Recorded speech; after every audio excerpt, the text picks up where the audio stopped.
the sound of the Sephardim, the sound of Spain, and I hope that you were able to sort of hear the similarities to Arabic music as well.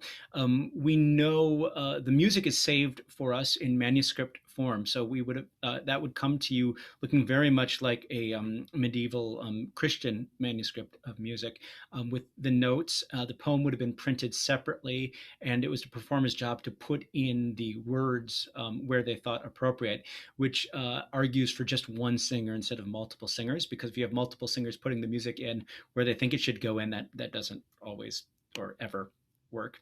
The When other they thing to consider is just a moment, please.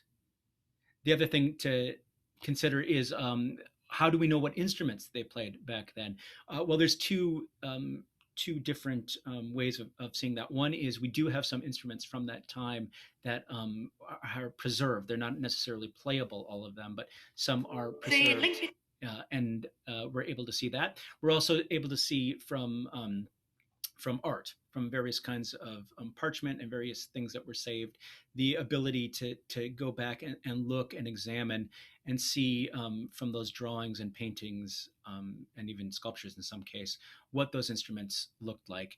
And now there are many groups today that their whole mission in life is to come back and to go ahead and reproduce that music. In some cases, folks, the Sephardic diaspora, which happened in Spain in 1492, in which Sephardic Jews emigrated to northern Africa, to Iraq, to what is now, well, was for a while Yugoslavia, but those lands, those Balkan lands, as well as to the Netherlands, and eventually, to some cases, to Brazil and to the what became the United States. All that music spread out, and folks will still claim that music, claim a direct line to performing that music even today.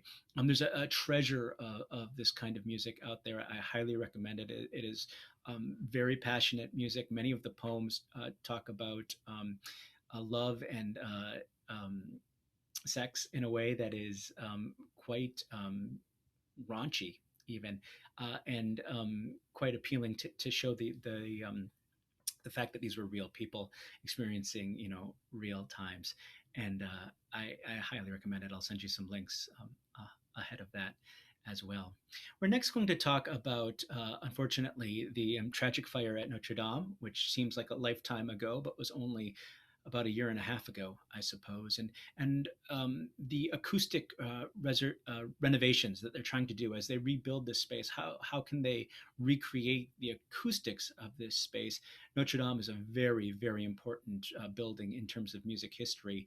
Some of the first recorded polyphony we have, manuscripts that record two voices singing at one time, come from something called the Manus Liber, the Great Book in Notre Dame, two composers named Léonine and Perettine, very important in Western musical history. And it's a space that has also seen a great amount of very important organ music over time. And the destruction of the cathedral is a loss, of course, architecturally and artistically, but musically as well. And so I want to spend a little bit of time talking first about, well, remind ourselves of the fire and the architecture of the space, and then talking about how they are trying to resurrect this, how they are trying to bring back in actual stone and wood this building and recreate a similar acoustic experience for the listeners in the future.